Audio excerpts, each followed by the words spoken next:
Good afternoon student, आप सबका Oxford Malwa academy में स्वागत है।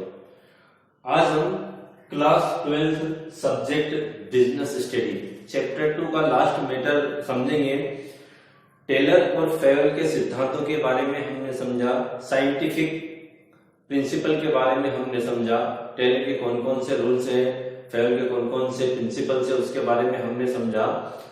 दोनों ने मैनेजमेंट करने के कुछ रूल्स, कुछ प्रिंसिपल बताए हैं, उसके अकॉर्डिंग रूल्स को यदि अपनाया जाता है तो एक अच्छा मैनेजमेंट बिजनेस में किया जा सकता है ना।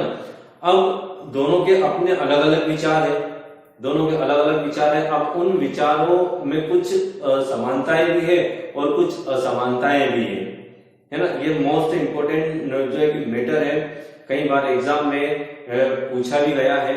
तो चलिए हम आज समझेंगे सिमिलरिटीज, समानता। सिमिलरिटीज का मतलब क्या होता है? समानता।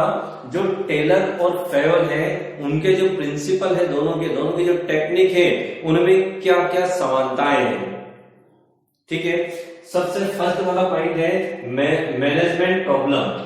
मैनेजमेंट प्रॉब्लम, दोनों के ही जो सिद्धांत है, दोनों के ही जो प्रिंसिपल है, उनमें जो मैनेजमेंट की प्रॉब्लम्स को दूर करने का प्रयास किया गया है।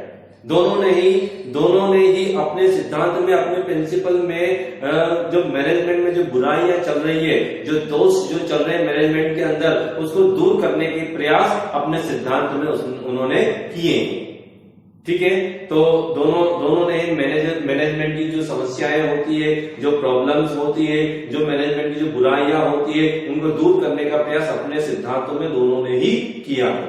तो पहली समानता तो ये है दोनों के सिद्धांतों में, दोनों के अलग अलग जो सिद्धांत, दोनों के अलग अलग टेक्निक है।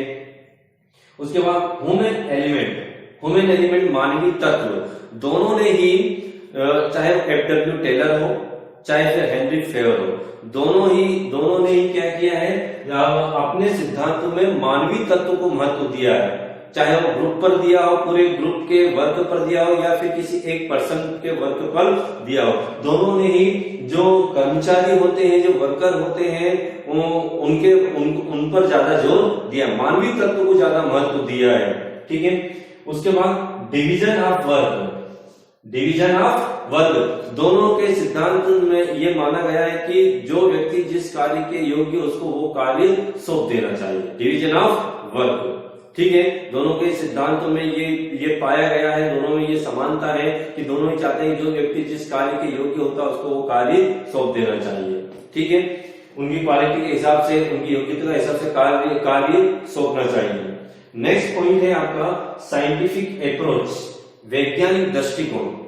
साइंटिफिक अप्रोच मतलब वैज्ञानिक दृष्टिकोण, दोनों के सिद्धांत जब पढ़े जाते हैं तो ये देखने को मिलता है कि दोनों के सिद्धांतों में साइंटिफिक अप्रोच, वैज्ञानिक दृष्टिकोण पाया जाता है। दोनों ने ही जो प्रबंध को है वो सोशल साइंस माना है।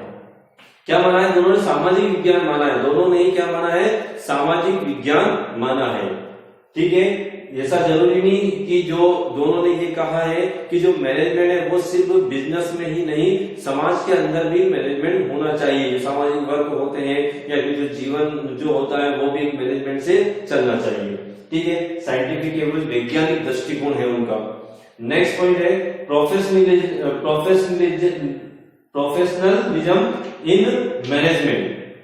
मतलब ये जो मैनेजमेंट है, दोनों ने ही इसको जो है कि व्यावसायिक मैनेजमेंट माना है।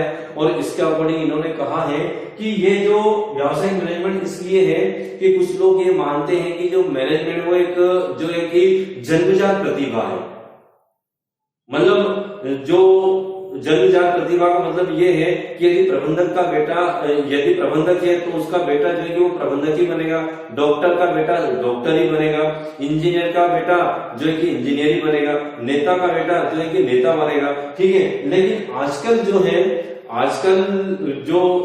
ये जो मैनेजमेंट की क्वालिटी, इसको अर्जित करना पड़ता है।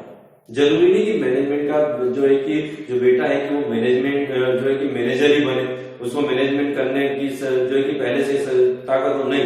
उसको वो प्रतिभा क्या करनी पड़ेगी, अर्जित करनी पड़ेगी। मैनेजमेंट की प्रतिभा आजकल अर्जित करनी पड़ती है, ठीक है। आजकल किसान का बेटा जो है कि मैनेजर भी बन सकता है, डॉक्टर भी बन सकता है, वकील भी बन सकता है, वो प्रतिभा क्या कर सकता है, हासिल कर सकता है। तो ये व्यावसायिक मैनेजमेंट है, मतलब इसको क्या करना पड़ता है, हासिल करना पड़ता है। एक ये दोनों ने चाहे एफडब्ल्यू टेलर हो चाहे हेनरी फेयोल हो, दोनों ने ही इसको क्या माना है, दोनों ने ही इसको अर्जित प्रतिभा माना है, व्यावसायिक मैनेजमेंट माना है। उसके बाद क्या है, डिसिप्लिन।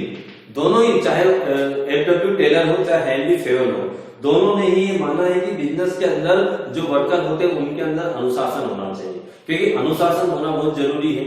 बिना अनुशासन से बिजनेस को नुकसान होगा। यदि अनुशासन में रहकर वर्कर काम करेंगे तो बिजनेस को भी क्या होगा, प्रॉफिट होगा। तो ये समानता है दोनों के विचारों में, दोनों के प्रिंसिपल में, टेलर और फेयोल के दोनों के प्रिंसिपल में ये क्या है, समानता, सिमिलरिटीज है। तो इसको डिटेल आप अच्छे से बुक के अंदर से पढ़ लेंगे, ठीक है। अब दिस सिमिलरिटीज, असमानता है,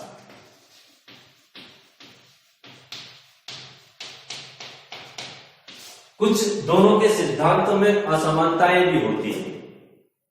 वो असमानताएं क्या है, कुछ पॉइंट से हम यहाँ पर हम समझेंगे। असमानताएं जो मैंने आपको एक टेबल बना के बताई है, लेकिन आपको टेबल सिर्फ समझाने के लिए बनाई है, आपको इन पॉइंट के डिटेल लिखने हैं, टेबल नहीं बनानी है, ठीक है। Basis of study, basis of study, दोनों ने ही, टेलर हो चाहे फेयोल हो, दोनों ने अपने सिद्धांत बनाए हैं। अब उन्होंने पहले स्टडी की होगी, किसी चीज पर स्टडी की होगी, रिसर्च किया होगा, उसके बाद उन्होंने अपने प्रिंसिपल, अपने सिद्धांत, अपने रूल्स बनाए हैं। तो जो टेलर है उसने लेबर पर स्टडी की है, श्रमिक। इसका जो स्टडी का जो केंद्र बिंदु है, जो पॉइंट है, वो लेबर माना गया है, क्योंकि जो टेलर है उन्होंने अपना जो जीवन है वो एक श्रमिक के रूप में चालू किया था, है ना। वो श्रमिक थे पहले, तो इसलिए उन्होंने एक लेबर को देखकर अपने सिद्धांत को बनाए हैं। जबकि जो फेयोल जो है उन्होंने सबसे पहले अपने जो व्यावसायिक जीवन है उसको मैनेजर से स्टार्ट किया था, इसलिए उन्होंने मैनेजर को ध्यान में रखकर, प्रबंधन की क्षमता को ध्यान में रखकर अपने सिद्धांत, अपने प्रिंसिपल बनाए हैं।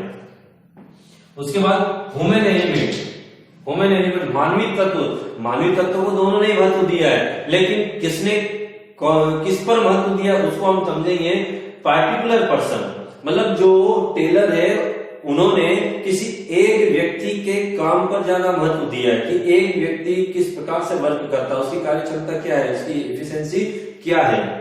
और जो फेयोल ने पूरे ग्रुप के वर्क पर ध्यान दिया है कि एक ग्रुप किस प्रकार से कार्य करता है। एक ग्रुप को एक वर्क सौंप दिया जाता है, 8-10 व्यक्तियों का एक ग्रुप बना दिया जाता है और उसको एक वर्क सौंप दिया जाता है, तो वो जो ग्रुप है वो किस प्रकार से, कितनी ताकत से अपने वर्क को करता है, ठीक है। और जो टेलर है उन्होंने किसी पार्टिकुलर एक ही पर्सन के वर्क पर ध्यान, जो है कि बल दिया है। उसके बाद है एप्लीकेबिलिटी, है ना। एप्लीकेबिलिटी मतलब ये किस प्रकार से एप्लीकेबल होते हैं, नॉट यूनिवर्सली, मतलब ये यूनिवर्सल नहीं है, ये सभी जगह जो टेलर के जो सिद्धांत है ये सभी जगह लागू नहीं होते हैं, है ना। और जो फेयोल के सिद्धांत ये यूनिवर्सल होते हैं, ये सभी क्षेत्र में सभी जगह लागू होते हैं, है ना। उसके बाद क्या है, ये जो डिफरेंस है, असमानताएं इनके जो सिद्धांत होते हैं उनमें कुछ असमानताएं होती हैं। नेक्स्ट है पर्सपेक्टिव, मतलब परिप्रेक्ष्य, मतलब क्षेत्र, उसका नजरिया देखने का, ठीक है।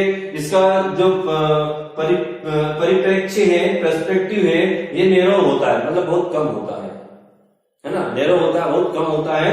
और ये जो फेयोल है इसका जो परिप्रेक्ष्य है वो क्या होता है, वाइडर होता है, इसका क्षेत्र जो होता है बड़ा होता है, इसके सिद्धांत सभी जगह लागू होते हैं, जैसे कि यूनिवर्सल है। तो यूनिवर्सल मतलब क्या है कि इसके क्षेत्र के, इसके जो प्रिंसिपल है ये सभी जगह लागू होते हैं, बहुत बड़े बड़े व्यवसाय में लागू होते हैं, और इसलिए इसका क्षेत्र क्या होता है, वाइडर होता है, बड़ा होता है, ठीक है।